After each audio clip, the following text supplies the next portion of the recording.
Welcome to Stella Ruth's Table, the podcast dedicated to life and everything that comes with it.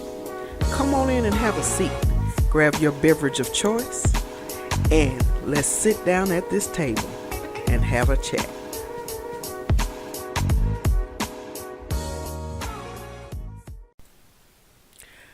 Good morning, good afternoon, good evening, good night, whatever time of day it is where you are. I greet you with a great big old Texas smile and a hug from afar. Thank you so much for tuning in to the one and only Stella Ruth's Table, the podcast that is dedicated to life and everything that goes along with it. My name is Kimberly Brown, and I am unapologetically myself because I don't know how to be anybody else. So today on Stella Ruth's Table, we are continuing our series, The Joy Thieves. I'm going to say it again, and yes, I paused for effect. The Joy Thieves. What are joy thieves? Joy thieves are people, things, situations that come in and steal pieces of your joy. And remember, in our last episode, we talked about how your joy and your happiness is directly tied to the things that you want to do in life and the goals that you have set for yourself. And so if they come in and steal your joy, then you can't continue on to get where you're trying to go because you are so inside your head and so down from the fact that they're stealing all of this joy from you that you can't move forward. And if you are moving forward, it is extremely hard. Well, I am dedicated to giving you the tools to recapture, regain, and hold on to that joy that you have in you. The dictionary defines joy as a feeling of great pleasure and happiness. Well, let me explain the difference between happy and joy. Happiness is an emotion. So because happiness is an emotion, it is explained by saying that you are experiencing a range of feelings. When you are happy, you can experience contentment, satisfaction, bliss. You can even experience intense pleasure. When you are just happy, everything in your life can be nice and calm, but you're just happy and you're smiling. Whereas joy is a stronger thing because joy is the next level after happy. When you experience joy, it is a stronger feeling, a stronger action because you are in a joyous place. You can laugh, you can shout, you can jump up and down, and I'm a laugher. I laugh all the time. So when you are feeling joy, you laugh and laugh and laugh, and we all know that laughter can be infectious. Now, the reason that you are fighting for your joy is because you can be happy, but joy is the next level. And you are fighting for your joy because when you have joy in your life, that means you have happiness in your life. And when you have happiness in your life, you can continue on with the things that you are wanting to do because no one can come snatch it from you. Now, I told y'all that in the first episode, and I kind of shot from the hip with that one because of the fact that joy is so close and near and dear to my heart. I want everyone to live the best life they can possibly live because that is my goal, is to live my absolute best life.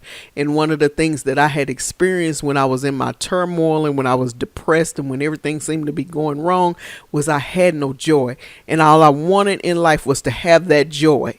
And I explained to you how I made that prayer and said, God, no matter what happens, don't let me lose my joy again. And so that was very, very important to me. So, yes, I get adamant about you reclaiming that joy and holding on to your joy because everybody deserves to be happy and everybody deserves to have joy in their life.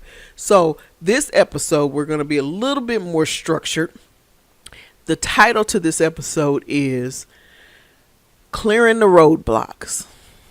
Yes, I said clearing the roadblocks. There are blocks that come up in your life, the road of life, because you know everybody knows that life is a journey and you are traveling along this road. And when you are trying to obtain, regain, or hold on to your joy, there are blocks that are set up in the road that are there specifically to hinder you. And it can be a person, it can be a situation, it can even be some things that you're doing yourself that has created these roadblocks to keep you from moving forward. Now, the first block we're going to talk about is being led by your dreams, your visions, your talents, your gifts.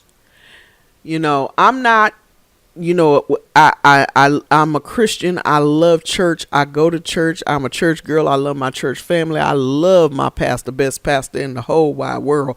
But I'm not what they used to call back in the day a Bible thumper. I read my Bible, but I'm not one of those that can exegete and dissect and all of that kind of stuff. I can break it down for you, but I'm going to tell it to you the way I understand it. Okay. So don't think that I'm just beating you upside your head with Bible as I'm speaking to you, because I'm just trying to make a point. Okay. Now, the Bible does say that your gifts will make room for you. And so what that means is that the gifts and the talents that you have the ability to make room for you in life. What it means when it says that your gifts will make room for you means that your gifts, your talents, the things that you have that have been given to you that you can do better than, as good as, if not better than others, will make room for you in life. It means that special thing that you cook can pave a way. The special way that you have to decorate can pave a way. Those things can make room for you. When I say allow those things to lead you, when you have all of these gifts and these talents and these dreams and these visions, and you have these wonderful goals that you have set for yourself, you allow that to be your driving force, lead you down the path that you need to go to get to that goal that you are striving for. Don't let other people or situations or other things enter into your space and steal the joy and the drive that you have to get to your wonderful goal that you have set. And I always call it a wonderful goal, because when you set goals for yourself and you have a certain thing that you've sat down and thought about and said, this is what I want to do with my life, that is a wonderful thing for you to know what you want out of life. That's absolutely beautiful. And so you allow your dreams, your visions, your talents, your gifts to lead you to the right places. You do the research that you need to do to learn what you need to learn so that you can take those gifts and those talents and move towards your goal. One of the things, and I talk about my husband a lot, that's because I love him so very much. He's been such a wonderful blessing in my life. And one of the things that I tell my husband all the time is he is truly blessed. And the reason I tell him he's truly blessed, I don't say lucky, I say he's blessed, because he has known what he has wanted to do since he was a child. And he does exactly what he has always wanted to do with his life. And he is in his dream job every single day. So he's happy because he's been in that job, that goal that he set for himself for 30 something years. Everyone can't say that. And it's a blessing to be able to do that. But what he did was he allowed that goal, that talent that he had, to drive him and lead him to where he was trying to go. Now that's one block we remove.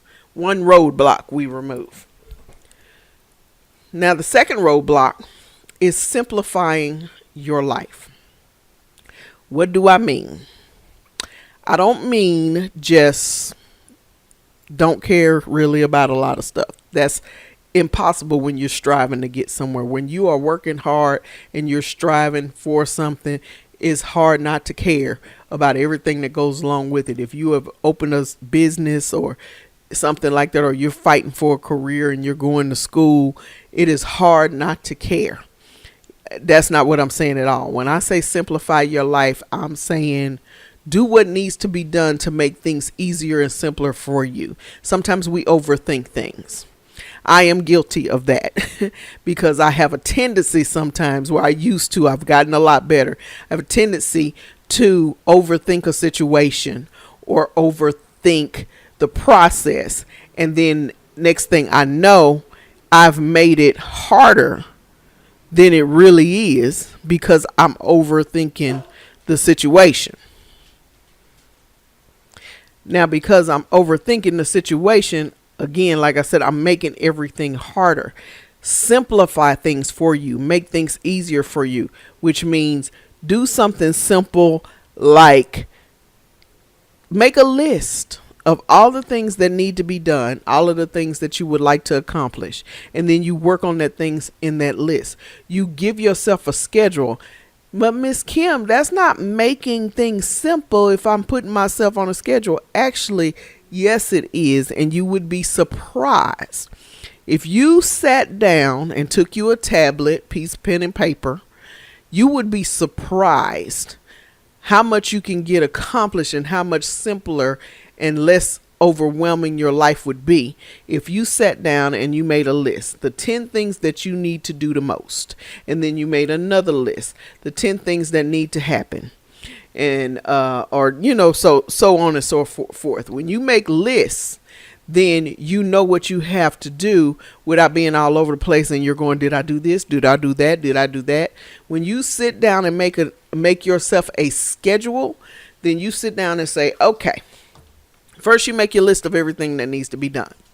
Then you sit down and make a schedule so that you can get it done. So like for instance, I'm going to give you a little peek into my day.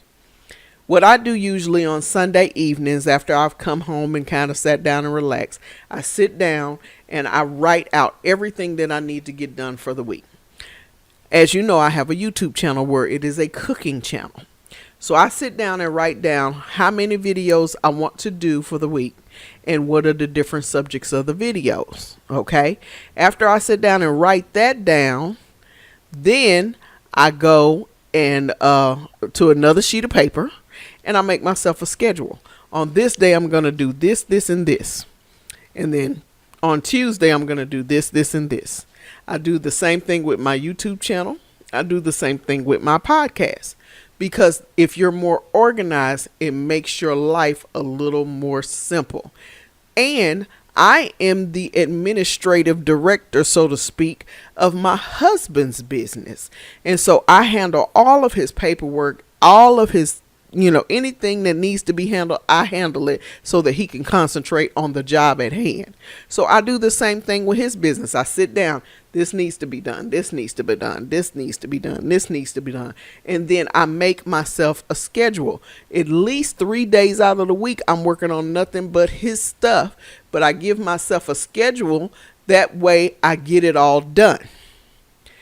And then I'm not overwhelmed and I'm not frustrated because I didn't get anything done and I'm all over the place. And a lot of times, guys, when you try to remember stuff on your own and not write it down, you're setting yourself up for failure. Simplify your life, not just in organizing, not just in doing the things that need to be done, making yourself lists so you can get a better handle on everything. Simplify your life by decluttering. Get rid of all of that stuff you don't need. The stuff you haven't touched in 2 or 3 years. I had a box full of paperwork that I hadn't touched in like 3 years. It just traveled everywhere with me. If you haven't touched it in 6 months, you probably don't need it. And I know it's the same thing. You say, well, if I throw it out or if I shred all the paperwork, soon as I shred all the paperwork, I'm going to need that piece of paper. Guess what? With the technology the way it is now, you can get a copy of just about anything sent to you. So simplify your life. If another part of simplifying your life is closing up your circle a little bit. And that happens. That's not always what you need to do, but sometimes that is required. You have people that you love, that you care about, that have been a part of your life, that say they support you, but they're not really supporting you, because what they're doing is saying little stuff or saying little negative things to you to try to discourage you a little bit. But I got your back now. I support you in everything that you do. But what you really need to do is such and such and such and such, because I don't think this is going to work. It's going to take, one of the things that was said to me that hurt me pretty badly, but it didn't discourage me. And the person that said it thought they were just, making a observation. And they said, I see what you're trying to do, but it's going to take a long time before you get anywhere with it. Like, the process is probably going to be 7 to 8 years. Do you really want to spend that kind of time on this? It's like, what? And then the next statement was, well, let's see if maybe you might want to direct your attention in another direction. I'm not saying you're wrong or anything, because I know this is what you really want to do, but you may want to at least have this going on as well. Those are the people, guys, that you can tell if it's genuinely me just being concerned and wanting you to do your best and have all that you want to have, or someone's just kind of being negative and taking a dig at you just because. So those people that are just here to be negative, close the circle. If you're not here to edify and you're not here to add to what I'm trying to do or add to my life and support me, then I really don't have the need to continue this with you. Not saying that I'm not going to be your friend at all, period, point blank, but there are a lot of things I'm not going to share with you if we have that kind of relationship where we've just been together that long and I can't walk away. But if you're somebody I can walk away from, I will. But I'm not going to share certain things with you. I'm not going to invite you to certain things because I don't want to hear it. If you're coming in here with that negative stuff, I don't want to hear it, because I'll tell you in a minute. Now, if you got something negative to say, you might want to choose your words wisely, because I will walk away and I don't want to be rude, or I'm going to dismiss you. That is simplifying your life, helping yourself to have simpler time in dealing with what you need to deal with, doing what you need to do. Of course, you're working hard. You got goals you've set, and you're trying to get somewhere, and it's not going to be easy, but you can make your life a little bit simpler. The next roadblock that we're going to talk about is being bold. You have to be bold in what you're wanting to do, what you're trying to do, and bold in who you are. Be bold in what you offer, what you bring to the table. I'm one of those people that I had an issue taking compliments. I had an issue kind of talking my own self up or my products up, because I've always been one that kind of stays in the background, and didn't really want to be up front. But now I'm the kind of person, I can tell you what I have to offer, and I'm going to tell you it's the absolute best that you're going to find, because I know it. I'm bold enough to say, and confident enough in my product to say, you're not going to find anything like this. You have to be bold in who you are and what you bring to the table. If someone comes to me and gives me a compliment, instead of being shy and go, oh my God, no, stop it. Oh, I say, thank you. I appreciate it. It's not that I'm arrogant. It's not that I'm being a jerk. It's that I am confident in who I am and what I have to offer you. And that's what you have to be. You have to be bold in who you are and what you have to offer and what you bring to the table. You are the best you around. There is nobody else like you. There's only one of you. Even if you're a twin, there's still only one you. So you have to be bold in that. The next roadblock is a roadblock that's kind of hard for some people. It's hard for a lot of people, to be really honest. And that's forgiveness. That is forgiving those that have hurt you. Forgiving yourself for the mistakes that you've made and the decisions that you made that weren't quite great. That is You have to forgive. And what you also have to remember is that forgiveness isn't for them, it's for you. Because when you're able to forgive somebody, you can let go of all of the hurt, the pain, the anger, and the negativity. And when you let go of the hurt, the pain, the anger, and the negativity, you are making room for the happy and the joy in your life.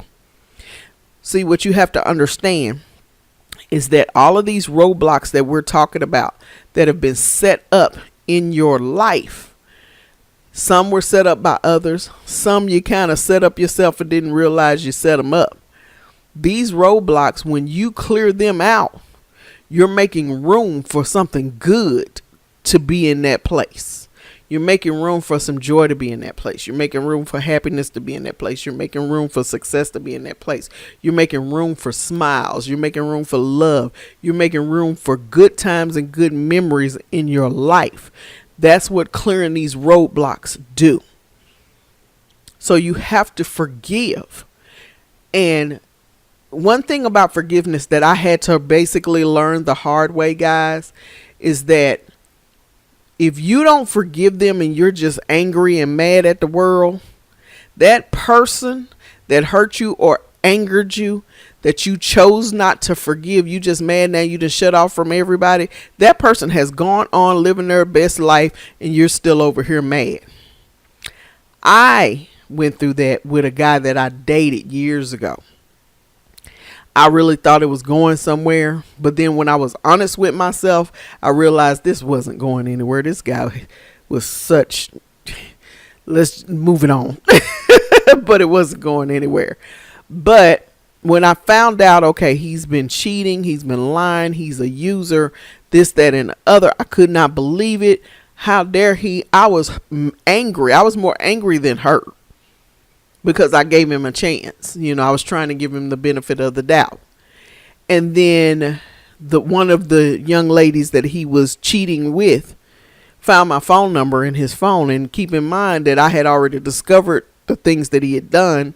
And she calls me on the phone to tell him to talk to me because she wanted to know for sure that me and him weren't together. Now I was already angry, mad. I wasn't dating anymore. I decided I'm just going to be by myself because I'm sick of this foolishness right here.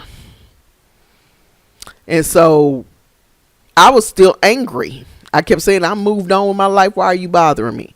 But the truth was I hadn't moved on because I was still angry. I was still harboring that anger. No one could get in because I was angry. My joy was interrupted because I was so angry.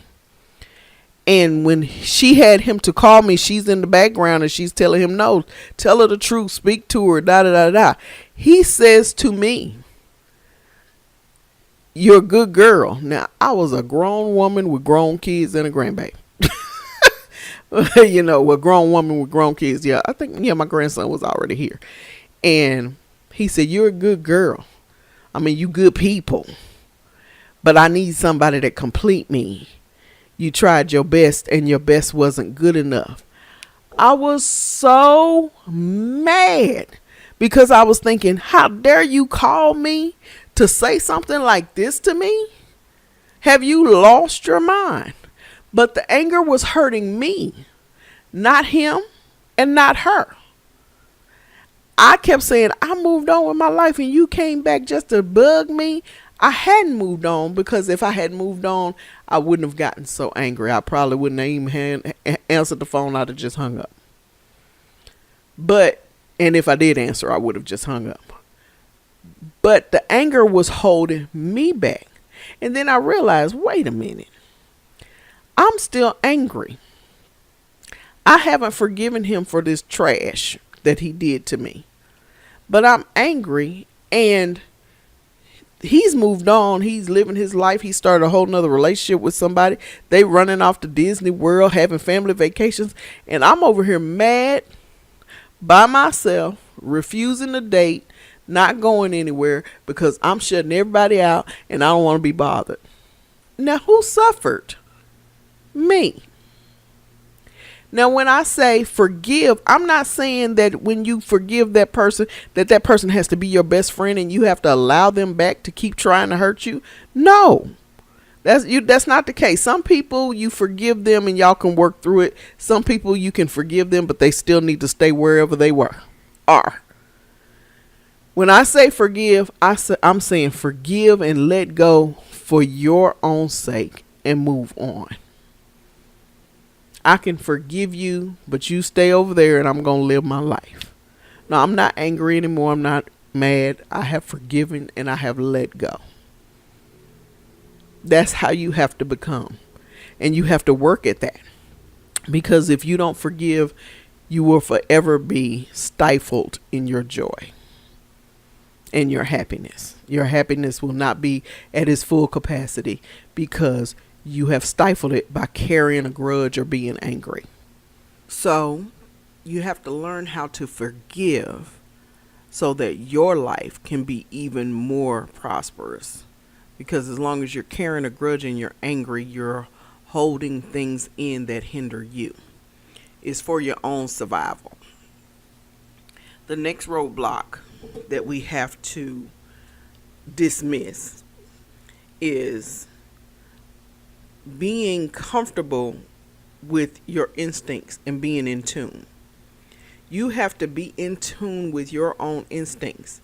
Usually, if something doesn't quite feel right or doesn't quite sound right, then your instincts are telling you, alarm, alarm, bells and whistles are going off saying, hey, be cautious. Usually your instincts are right. They are correct. When you have a funny feeling about a certain person or a certain situation or a certain job or a certain opportunity and something's just not sitting right with you, that is your instincts kicking in. You have to be in tune with that. You have to be comfortable with trusting yourself. Let me say it like that. Being in tune with your instincts and being in tune with who you are, you have to be comfortable with trusting yourself enough to know that you know what's best for you. So if something doesn't seem quite right, it's probably not quite right. And it's probably something that's going to come in and hinder the process that you're in to regain your joy or get to your success. Now, what happens is that because you're not trusting yourself fully, you have created a roadblock that's hard to move. And so here's the deal. Let me just say it like this. When you get to be a certain age or you get to be a certain level of maturity, instead of age, let's go here. When you get to a certain level in your life or a certain level of maturity in your life, we've all experienced some things. Life teaches you hard lessons. Life teaches you what to do, what not to do, your critical thinking skills. That's all the things that you learn on your journey, on that road in life. And usually you have experienced a lot of things coming to where you are right now that tells you that, okay, watch out for the flags, watch out for the bells and whistles, listen for inconsistencies, listen for something that doesn't quite sound right. And because of your life experiences, you're able to discern and you're able to come in contact and say, you know what? This doesn't quite sound right. Or this doesn't quite look right. Or this doesn't quite feel right. Now you're going to get those people say, I don't believe in all that stuff. That's just the spooky stuff. The facts are the facts. True fact of the matter is life experiences teaches you some things. If you have been anywhere in life, you've been burned by somebody, you've been burned by something, or you've been in a situation that you probably should not have been in and could have avoided had you listened to your own instincts. Trust yourself enough to be in tune with your instincts and follow through and just be cautious. Don't be paranoid. Be cautious. There is a difference. There's nothing wrong with protecting yourself and your interests.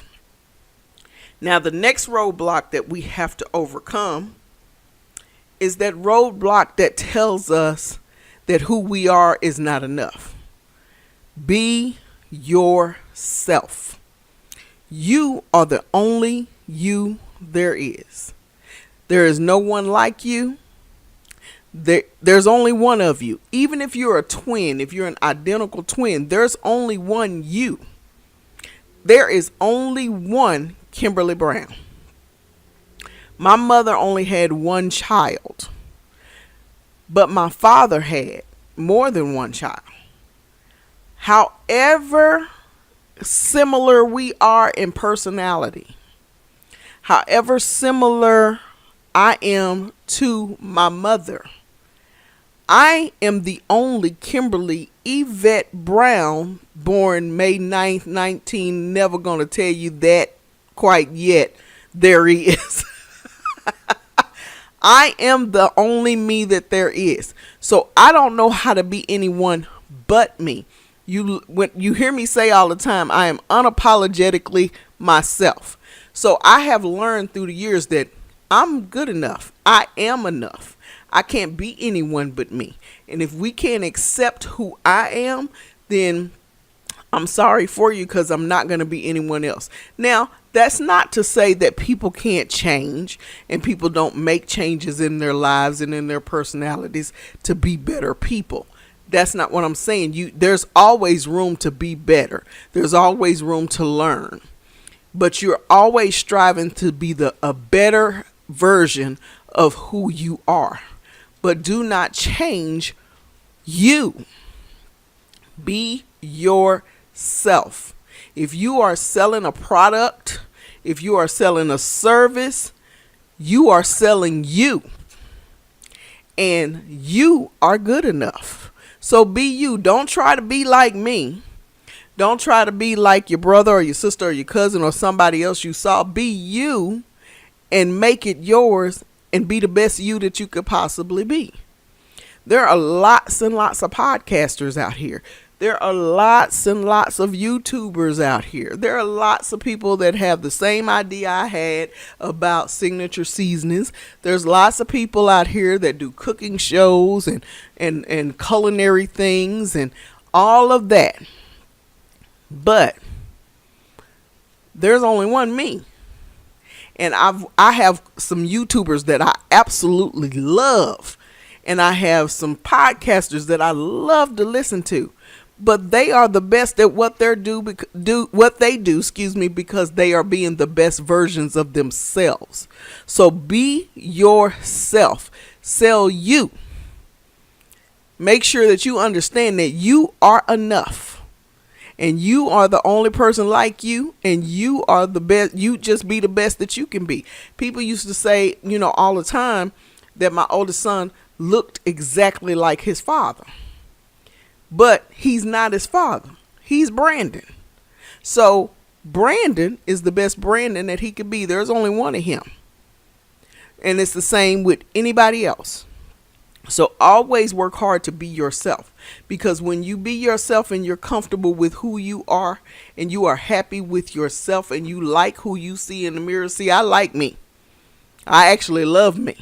But when you like who you see in the mirror every day and you love who you are and you love yourself, then you have no choice but to move another roadblock to make room for good stuff, because you are genuine. Just be yourself and be genuine. Don't try to be like anybody else. Just be you.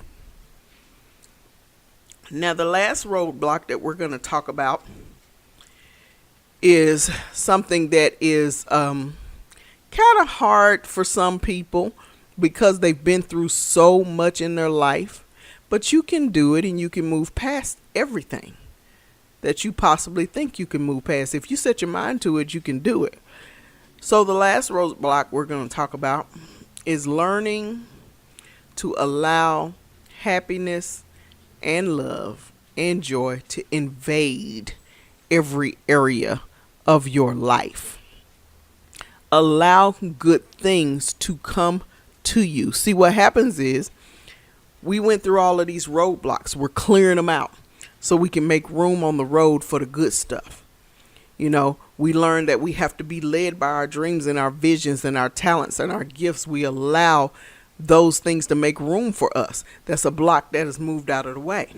We learn how to simplify our life. That's another stumbling block that's moved out of the road on the journey of life. Then we learn that we have to be bold in who we are and what we do and what we're trying to accomplish. Be bold about it. We learn that we have to forgive those and forgive ourselves for the choices that we made that may have set us back or taken us off track.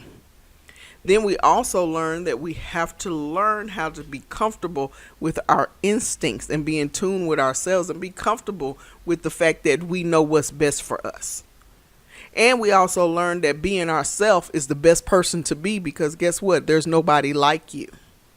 So after you've done all of that, then you have to allow all this good, this joy, and this happiness to invade every part of your life. This love to invade every part of your life. And when I say allow love in and allow happiness in and allow joy in, I'm not talking about a romantic relationship. That happens, I'm all for it. I love my husband with everything in me. If that's part of what has come to you in the midst of this journey, that's a beautiful thing. But what I mean is allowing those good things to happen and allowing room for it and allowing your children to love on you, allowing your family members that are really trying to be supportive to love on you, allowing those friends that really are in your corner to love on you, and allowing that love and that positivity into your life. I met some friends when I moved from Phoenix to Memphis, and one of my favorite people, and she's actually going to be in our series. I'm going to interview her. She's a wonderful person, and she is a professor, a college professor. And I had went through a bout with some health issues, and I'd gotten sick. And I've always been that person that just took care of myself. I never tried to, be a burden to anybody. I didn't want to be a burden because I had, been through some things, and it was always me just taking care of myself. I didn't have time to be ill. And so when I got sick and I was down and had to go to the hospital and I was going through all of this stuff, people was asking me, somebody on Facebook was like, "Are you okay? I heard you in the hospital," and this, that, and the other. And I said, "I'm fine. Don't worry. Don't worry about me. I'm okay. No, I don't need anything. I'm okay." And she noticed that, and she called me on my stuff. And a real friend can call you on your stuff without being ugly and without trying to steal your joy and kick you down. And she called me on it, and she said, "You shut people out." She said, "You don't want to admit that you're sick or that you may need help." And I had a foot surgery shortly after that. And she said, "You don't ask for help, and you need to cut that out, because there are people that loves you, that wants to be here for you, that wants to be supportive. And you're not allowing it to happen because you busy just shutting people down." No one had ever said that to me before, but she loved me enough to be stern but loving and say to me, "You've been sick. You just got out of the hospital. You cannot possibly do all of this stuff on your own. You just had foot surgery. You can't tiptoe around this house and do the things that you want to do. Let people in and let people help you." I just was like, "I'll take care of myself. I'm fine. I got the S on my chest. I'm Superwoman." And she called me on my stuff. That's what I mean. And at that point, I realized that I had been doing that to people for so long because of somebody else that burned me. It wasn't their fault. I had been doing that to people for so long that I hadn't even realized I was doing it. I just say, "I'm fine. I don't need anything." So allow love to come in and invade every part of your life. Allow happiness to come in and invade every part of your life. When you take these tools, guys, and you start to use them and put them into action, it's not going to be perfect all the time. It's not going to be great all the time. It's not going to be easy because you're taking these steps. You're going to have a couple of setbacks here and there. It happens. It's life. But when you start to take these tools and start to apply them, it's a little less easy for someone to steal your joy or something to steal your joy. It's a little less easy for someone to come and kick your dreams down. It's less easy for you to give up on yourself because you're putting in the work to do what you need to do so that you can get where you're trying to go. Love people, allow happiness. You are deserving of it. You deserve happiness. You deserve love, and you surely deserve the next level of happiness, which is joy. So just take some of these tools and implement them into your life so that you can be happy. Don't stifle your own joy because you're closed off. I'm going to leave you guys with this today. Don't let anyone else steal your joy, steal your dream. Don't let any situation steal it. Don't let a person steal it. Don't let anything steal it. Fight for your joy and your happiness. Now, if you would like to contact me and ask a question, give a suggestion on a topic, leave a message, say, hey, I can't stand your voice. Don't do that. That's not nice. You can leave me an email at stellaruthstable@gmail.com. You can also find me on YouTube, Facebook, Instagram, and Twitter. I have 2 channels on YouTube, Stella Ruth, which is my cooking channel, and Stella Ruth's Table, which is where I upload the podcast so that people can listen in. Also, if you want to catch me on Instagram, it's Stella Ruth 2930. On Facebook, it is Stella Ruth's Table. And on Twitter, you can find me at Stella Ruth, I think at Love Mom. Just type in Stella Ruth and you should find me. And if nothing else, I want you to know that you are worthy of love and happiness and joy. Remember that I love you. I appreciate you. I'm so grateful for all the support that I'm getting. When I say I love you, I truly mean it. You guys have a great rest of your day. God bless you. Remember to live life, laugh often, and eat some good food while you're doing it.